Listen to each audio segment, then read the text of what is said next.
Thank you.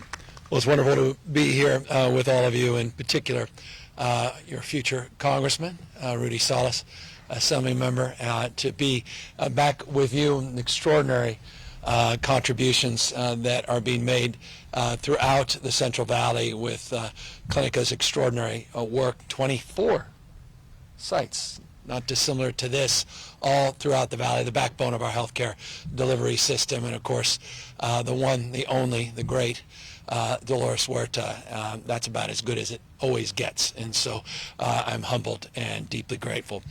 Dolores, you took the time to be here. Unsurprisingly, though, you are here because we're here to advance a cause that you've championed for quite literally decades. We talk about health care for all. We have politicians of all political stripes over the course of decades preach the principle. We have standing ovations and audiences large and small. A principle is advanced. Elections come, go. Politicians come and go. Years become decades. In decades we've seen inaction. Finally, we're at a point where we're making those words real. We are implementing our ideals. We are manifesting this principle, this fundamental notion that so many of us have been preaching for years and years and years. And here in the largest state in our union, in the state of California, we are positioned with this budget to be able to deliver on what we've been promoting: universal health care for all, regardless of pre-existing condition, regardless of the ability to pay, and regardless of your immigration status. We believe in this principle. We believe in the right to quality health care. We believe we are strengthened as a community. We also believe that families are strengthened, particularly in a state as diverse and large as the state of California, with so many mixed status families, with children themselves that may have health care, but a working mom that just got a mammogram and it didn't turn out as well as she had hoped, and now she is suffering the consequences of early diagnosis of breast cancer, and yet she, at just 35 years old, does not have access to health care. What that does to that young child, what that does to the family, the impact that has on the community, our economy, is profound and pronounced. And so we're here in that spirit to reconcile that, to strengthen our families, to strengthen our community, to strengthen the economy here in the state of California. For those, it's like clockwork, that are critical of this proposal, I would only offer this. We have universal health care in this state and in this country, but it's on the back end. It's called the emergency room, and it's costing you, the taxpayer, a fortune. If you care not just about values and principles of morality, but if your only values and principles are advanced through economics, then that alone should be an argument in favor of universal health care. Why not invest in treating people, in preventing the most acute conditions that tend to manifest on the back end, and as taxpayers be out of pocket as a consequence of that? Why not get that, as we struggle through the latest surge of this pandemic, why not get that preventative vaccine at extraordinarily low cost because you're covered, then wait for the ravages of the disease on the back end, where we end up paying for that uncompensated care, all of us, not just as it relates to counties and general funds, but all of us that have private health insurance who have higher premiums as a consequence.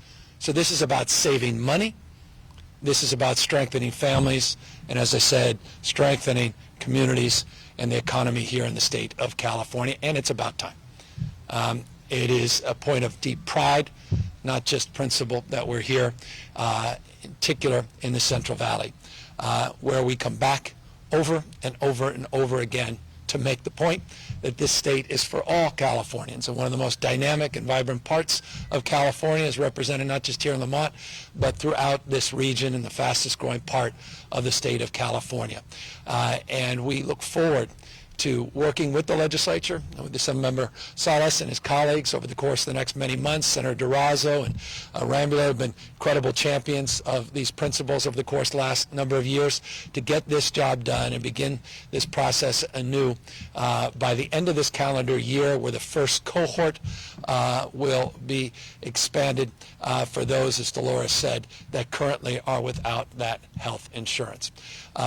Happy to answer, of course, any questions on costs, any questions about next steps, but we presented yesterday a fully balanced budget in the state of California. We're enjoying record surpluses, record reserves, paying down a record amount of unfunded health care liability. We're being wise with our investments, looking at one-time surpluses and one-time investments. At the same time, we're not neglecting people in the state that are vulnerable, people that are struggling, and this is one of our top priority investments, not by any stretch the only investment in the healthcare space. We've expanded coverage to the middle class, and we're looking at affordability and price reductions in particular with high-cost pharmaceuticals. Everybody we had in mind this year as it relates to our healthcare investments. But when we talk about everybody, we're going to be inclusive to the 2+ million Californians that are working every single day, 10% of the workforce in the state of California, of which the vast majority have lived in the state for over a decade. And those are people, regardless of their immigration status, that pays billions of dollars a year in taxes each and every year in the state of California. And so I'm proud to be here. We promoted this 3+ years ago on the trail, and here we are 3 years later, and we have the prospect to do something historic and meaningful, and we hope to see this replicated all across the country. I'll close just briefly on a couple of other important points. Dr. Galley's here. Everybody very familiar with the moment we're living in as it relates to the surge in Omicron cases. California not immune from that. Our positivity rates up to 22.4% today, substantially lower than states, for example, like Texas and Florida, a little over 34% today. It's not a point to dismiss or contrast. It's a point to observe, and that is all across this nation we are struggling not only with an increase in cases, but the capacity in clinics like this in our hospital system to provide quality care. It's not just about beds, it's also about staff. And that staffing shortage is profound. Yesterday we talked a little bit about it in the budget. I want to remind folks that we are being very aggressive in advancing our staffing efforts, particularly with contract staff. Over 2,225 contract staff we've been able to secure, bringing them into the state. 481 specifically here in the Central Valley. We are increasing our testing access as well as vaccine access points. We deployed the National Guard into all across this state in the 50 specific sites. Notably, our Optum Serve sites will be expanding into the Central Valley and San Joaquin and into Madera. We're in Stanislaus already with that National Guard support. You'll see more National Guard support over the next week, specifically here in the Valley. We're hoping to contract an additional 1,250 outside staffing to bring into the state to help support this surge over the course of the next few weeks. So that's a top priority. Number two, we're also mindful, being a top priority, keep our kids safely in school. And that's why a few weeks ago we announced that it was our goal to find and procure and distribute some 6 million over-the-counter tests to our school children. As of yesterday, where all of the schools finally opened in the state of California, we actually exceeded that goal. 10.9 million over-the-counter tests, 10.9 million have been delivered since that announcement, 13 million just since the first few days of December. While that's impressive from my perspective, it's not enough. We recognize that. We continue to work to find more testing kits across the country, though I should reflect and point out that today the federal government announced that they, on their goal of 500,000 new tests, have procured just 50 million for the country. California has been able to draw down 13 million ourselves over the course of just the last few weeks in a similar period of time. That puts in perspective the historic effort, heroic perhaps, effort that Dr. Galley and his team and our Office of Emergency Service advanced. I'm really proud of their work. It was hard. There were some fits and starts, some delays, but I'm really proud of that work, and that's why we know how many kids, for example, at LA Unified School District tested positive, because they got tested. And that was exactly the reason we wanted those tests out. And in some ways, it's discouraging. In other ways, it's encouraging to know that you're positive, to then have the opportunity to apply the rules as it relates to isolation and masking and allowing family units to know and be protected as a consequence. But it also was encouraging to know it was a lower percentage than community spread in the broader region. And it also highlights the last point I wanted to make. And that is, not dissimilar to what's happening in the healthcare system, is happening in our school system. And that's why today we've signed an executive order allowing flexibility for staffing to address short-term staffing needs, particularly with retirees and substitutes, to allow more flexibility to address the issue, not just, again, of the students that are testing positive, but many members of staff in districts large and small up and down the state of California. That executive order expires the end of March. Again, these are short-term challenges that require short-term and targeted solutions. So both on healthcare and on education, we're moving to provide flexibility and support as needed, recognizing we still have more work to do, but proud nonetheless that we are leaning in and working collaboratively with our partners up and down the spectrum, both, again, within the educational system and the healthcare system. But I'll end as we began, with points of pride, or at least an emphasis to point to the pride that I have, and I believe the overwhelming majority of the legislature shares, and that is being in this position to once again lead on health care and provide a pathway and a framework for 1.1 million undocumented residents in the state of California to avail themselves to high-quality, comprehensive medical care, long-term, short-term, preventative, as well as in-home support service care and coverage. California, once again, leading. With that, we're happy, of course, to answer any questions. Yes, good afternoon, Governor. Christian Governor with KGUT and Telemundo Valle Central. Two questions. The first one, Kern County is a predominantly red county, conservative.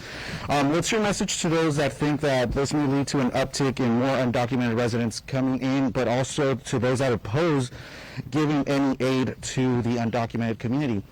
And then the second question is, the price tag on this is obviously about $2.2 billion. Right now, the state does have that surplus in dollars because of the federal aid that we've been receiving in the past couple of months.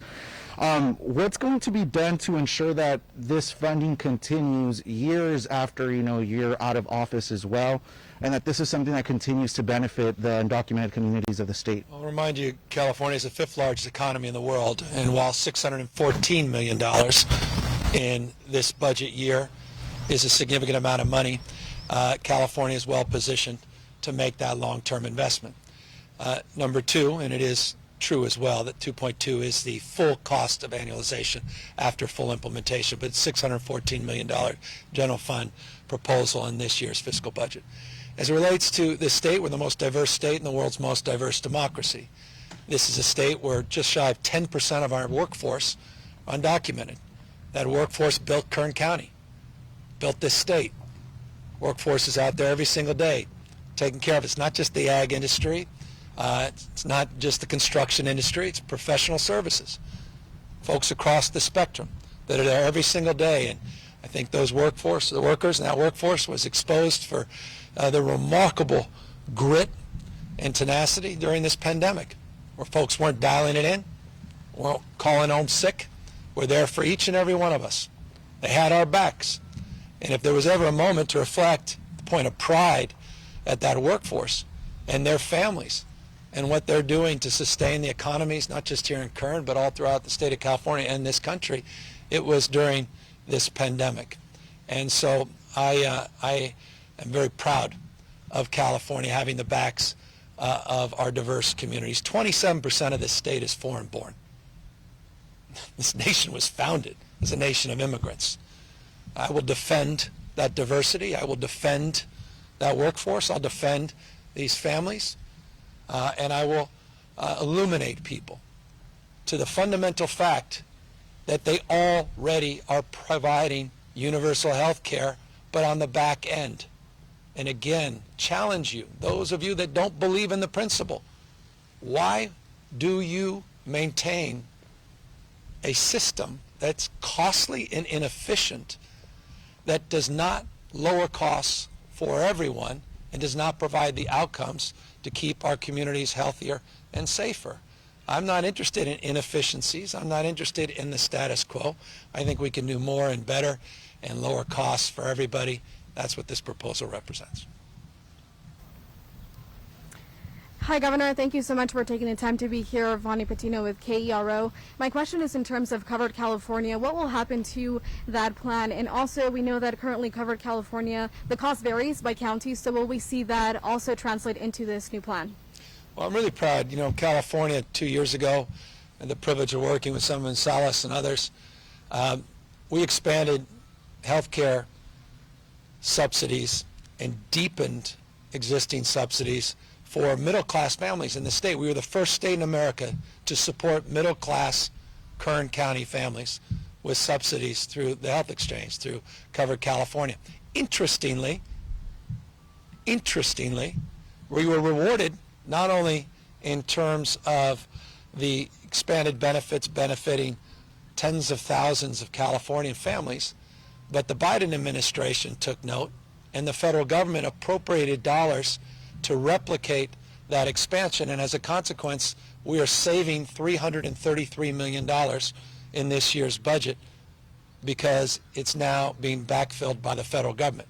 That will allow us to use that $330 million to expand coverage in other areas and strengthen our California Health Exchange and strengthen Covered California.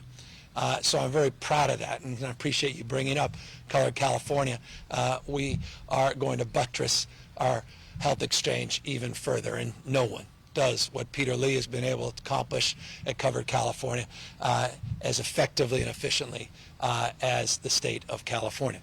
As it relates to the question of sustainability, we hope that we have a Congress, not just a president, but a Congress that advances a similar cause, and that is the cause of universal health care.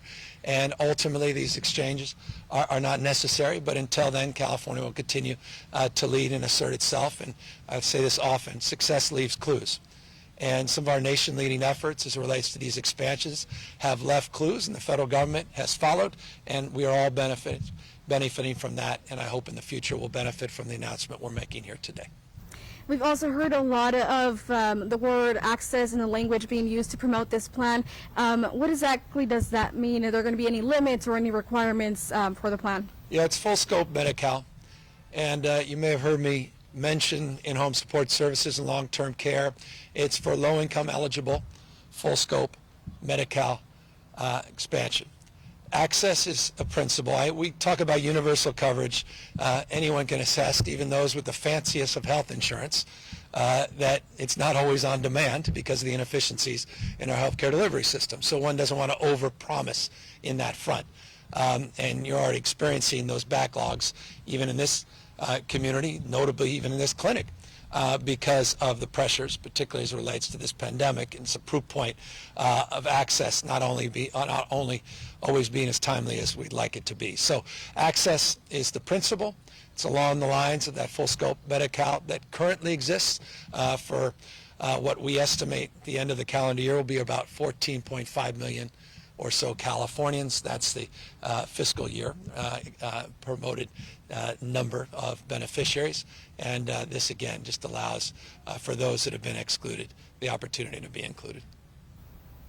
Hello, my name is Sam Morgan with the Bakersfield, California newspaper. With this announcement, obviously it's expanding healthcare to a lot of Californians, but I'm wondering, how does it play into your commitment to the single-payer system when you're campaigning, and has your thinking changed on that plan with this announcement? Well, I campaign on universal health care. We're delivering that. I'm just 3 years into my term. I think it's 3 years this week, and we've had a busy year and a half with this pandemic as well. So I'm really proud of being where we are today. Also proud of the fact that we are pursuing federal waivers. We have letters, and we've been negotiating discussions with the Biden administration. Similar efforts fell short, not surprisingly, with the Trump administration as it relates to flexibility to pilot key components of single-payer financing. We put together a commission, funded it with millions of dollars. They're coming out with a report in just a matter of months about different strategies, different approaches to single-payer financing. We want to do it in a practical way. We want to do it in a thoughtful way, in a judicious way. But meanwhile, we're not waiting. We're leaning in, providing more coverage, and we continue to lead in this respect on single-payer financing that is more broadly defined to include, for example, going after high-cost pharmaceuticals in this state.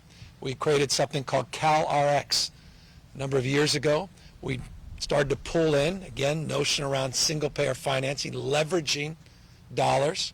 We brought in the private sector to allow the private sector to participate with the state to bring down the cost of prescription drugs. We expanded that last year to expand for Medi-Cal and then allow other plans to join in a version of a single-payer financing for pharmaceuticals. And just yesterday, I announced that California is poised, we're not ready to announce this formally, to be one of the first states to manufacture, through the CalRx program, our own insulin, which will substantially reduce the costs of insulin and leverage the state's purchasing power. That's the spirit around single payer, and that's the spirit we are pursuing in real time. And I'll close by saying, for me, single payer is not a platitude. When you're governor, you got to be in the how business. I have studied the Bavarian model. I've studied the UK model. There's a distinction between the two. There are multiple different versions of single-payer financing around the globe, and we've tasked this commission to understand them more fully, because I do believe seek first to understand before you're understood. And while we all understand the importance of dealing with the inefficiencies of our healthcare delivery system, and I believe in a single-payer financing model, the how at a state level is the question that needs to be answered thoughtfully, and we, I think, are taking an appropriate tack with the work that we've done over the course of the last few years. Hi, thank you for your time today, Governor. I'm Maddie Gannon with KGT 17 News. A lot of politicians in the area on both sides of the political spectrum have noted that while there's money to address drought in your proposal yesterday, there's no additional money specifically for water storage, which they argue is desperately needed here in the Central Valley. Why is that water storage not a priority? Well, it's not true. And with respect, one has to disabuse themselves that water storage is just about being above ground. Water storage is about groundwater replenishment, conjunctive use. It's about cleaning up our groundwater supply. It's about supporting efforts like SGMA, which has $300 million in the budget. We put $5.2 billion last year for water efficiency, conservation, supporting small farmers. Probably a few counties that will be bigger beneficiaries of those dollars than Kern County themselves. We added an additional $750 million in that response, and we set aside hundreds of millions of dollars that we will determine its best use on the basis of negotiation with the legislature. And I'd encourage those same elected officials that have strong opinions to engage the legislature in the utilization of those discretionary dollars, work with us over the course of the next few months. That's $6 billion without going to the ballot for those that are fiscally conservative, though I often question those that are fiscally conservative when they advocate for certain things that are quite the contrary. But for those that are fiscally conservative, I hope they would mark some consideration that we're doing that on a cash basis without going out and getting bonds and paying the interest on those bonds. $6 billion without precedent, and also point them out. And I hope they're familiar with the $2.7 billion that is above ground storage, disproportionately, though not exclusively, that was set forth in a bond that was approved by the voters many years ago. Folks up there in Colusa County know well Sites Reservoir as an example, which may be the first above ground storage site that has been constructed in the state in quite some time, that there's tremendous amount of progress being made on that site, and we are moving in that direction and monitoring. I'm not ideologically opposed to above ground storage, but that's not the exclusive approach and solution to our water crisis. And with respect, those that have experienced, as we all have, the drought in the last few years, it's hard to fill up something when there's nothing to fill it up with. And that said, I'm not naive about the extremes and the storms and storm water capture, which is included in a lot of these proposals, and the opportunity to be more creative with the abundance because of the extreme conditions that we're experiencing because of climate-induced realities. And that's why California has a $22.5 billion climate proposal, building on top of last year's $15.1 billion climate proposal to clean up the air in Kern County, to clean up the air and the toxicity in the Central Valley, to electrify our vehicle fleets and the drayage trucks that are out there, to provide support for electric vehicle infrastructure so you don't have to go to the gas station and worry about where OPEC is marking the market and how the gas industry is manipulating prices, to have some more confidence and stability and to really leap into the future. And so I'm really proud of the budget across the spectrum, drought as well as climate investments, unprecedented in state's history. I'd also like to ask about the solar tax exclusion law. Some in local government here have said it's a barrier for them to support more solar projects because they say it makes the county miss out on millions of dollars in taxes that go to fund programs in Kern. What would you say to them regarding that? Well, I want to applaud the leaders in Kern County. I think you have another very large-scale project that was just recently announced, some 300 union jobs, which half have to be local supported jobs for large-scale solar. The infrastructure in Kern County is particularly, conducive and supportive of those large-scale solar. You've got community choice aggregators in the Silicon Valley, not just down here, that would be beneficiaries, of course, all the jobs that are created. I am mindful of the property tax question, to your question, and that is something that is not only on our radar, it's something that is being discussed and debated in Sacramento. I should also note, and I think this is important because I'm here, I do believe that the state of California needs to do more and a better job to accelerate our transition. As you know, in transition I mean away from oil. And I know that's particularly challenging here in Kern County. I deeply understand that. And I want to point to $600 million we put in last year's budget to help support regional economic development. And I also want to point out, and I want to thank Mayor Bakersfield. Karen has done an amazing job. So many in this region that initiated a program called B3K. A few years ago, we funded it with a modest $600,000 for planning. Last year, the $600 million came from that. This year, we are putting hundreds of millions more that will disproportionately benefit Kern County, including backfilling property tax losses associated with that transition away from oil. So it connects a dot to the concerns around oil industry jobs beginning to decline and what replaces on the back end as it relates to not only jobs and economic development, but revenue. And so we are mindful of that. We put $265 million for new oil capping jobs and training and grants, in addition to considerations around property tax backfills, all with an eye of support here in Kern County and the broader region. Good afternoon, and thank you so much for coming back to the Valley, Governor. We appreciate you being here. A lot of our immigrant communities are afraid of asking for any help from the government because of fear of deportation. Even those affected by the virus during this pandemic refuse to go to hospitals. How can we assure that their information is not going to be shared with ICE or immigration and going to affect them in the future if they want to change their status? Prior to coming here, I asked around in the fields about the potential help that they can receive.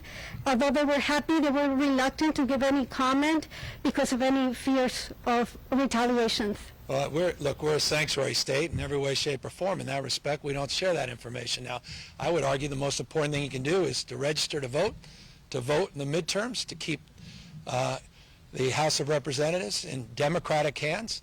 God forbid Republicans take back the House and the Senate, and you have a Republican in the White House. Those worst fears may be realized. The economic consequences, particularly here in the Valley and Kern County, will be profound if indeed that's the case. And so that would perhaps be the most important and meaningful action people can take, and that is take seriously this moment in American democratic history, register to vote, be part of the solution, communicate with your friends and neighbors the essential nature of being participatory in the life of this city and county, as well as our state and nation and the world we're trying to build. As it relates to California, we'll continue to do everything in our power to make sure that we maintain our status as a state that doesn't tolerate but celebrates our diversity and respects the rights as well as the responsibilities we all have to those diverse communities. So we'll continue to try to do our best, but there are some national existential realities that have to be addressed, and appreciate President Biden and Vice President Harris today are discussing one of them, and that's just voting rights. But notably, I very much concerned about the midterm elections and the prospects that Republican Party that has been particularly antagonistic towards the immigrant community, notably those that are in the status that you reflected, that to me would be a top priority to make sure that that outcome, their majority, does not occur. Forgive me for being so partisan, but I mean it quite sincerely. I don't like the rhetoric coming out of the party. I don't like the rhetoric coming from the former President of the United States. I don't like what's happening in this country. The lack of dignity and respect to the human condition that's been expressed by this party, the Republican Party. We talking down to people, past people, not respecting people, these same people that have their back 24 hours a day, that are building communities like this, that have built communities like this. That's why I'm proud of the fact we're doing universal health care. That's why I'm proud to be in California, proud to be governor of this state, proud to march to the beat of a different drum. And I mean it. I'm serious about this. Enough of the rhetoric. We got to hold these guys to, I think, some account and call them out. And I care too much about this state. Someone mentioned this was a red county. I could care less if it's a red county. It's part of the state of California. Every damn resident here matters to me. Every worker in this region matters to me. I don't care if you voted for me or voted against me. You matter. I care. It's not red or blue. We all love our kids. We all love our community, our state. Come on. We're better than this. And so, those that want to take advantage politically, shame on them. I care about your kids, my kids, our future, the world we're living in. So I'm sorry to be a little bit pointed, but I get triggered when particularly when I'm back here and I hear questions and rhetoric like that. And finally, quickly, can you talk about the next steps? What happens now? Well, the next step is I pass this budget along, and then we have a dialectic conversation, an annual rite of passage, where the legislature says, you never did enough. And I say, hold on. And then we back and forth, and we find some common ground. We amend, and in May I do an updated version of the budget, and then we advance it, we sign it, we celebrate it. They go on recess, and I have to do all the implementation. Cool. All right, hello, Governor. Levi with Eyewitness News. In light of the recent surge in cases in the fast-spreading Omicron variant, does the state plan on bringing back paid sick time for COVID-19? Yeah, we're working on it. And that's announced yesterday. Efforts with legislative leaders, Speaker Pro Tem, been great.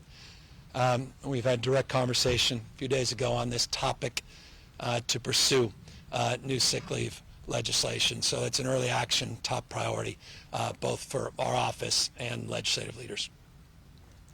And I have talked to some school districts out here. School districts are worried about moving to virtual learning. So how will this executive order you signed to support safe in-person learning, like how will it help? Well, it's going to provide more flexibility for schools to get retirees, extend substitutes, giving them more hours, more opportunity. There's a process of hiring that could be laborious and challenging, takes time. We'll push through that process in a more expedited manner. So we will allow more access to more people in a more timely way to provide more flexibility and support to encourage more and more districts to keep our kids safely in person for the remainder of the year and get through this next 3 to 6 or so weeks. Good afternoon, Governor. Chris Burton, 17 News. There has been some confusion in school districts here and across the state about moving to virtual learning and the hoops, for lack of a better word, that some folks might have to jump through. How does your executive order aim to address that, and why is in-person learning such a priority for you? Oh, it's social emotional. It's all the cues of life. It's about all of us needing each other.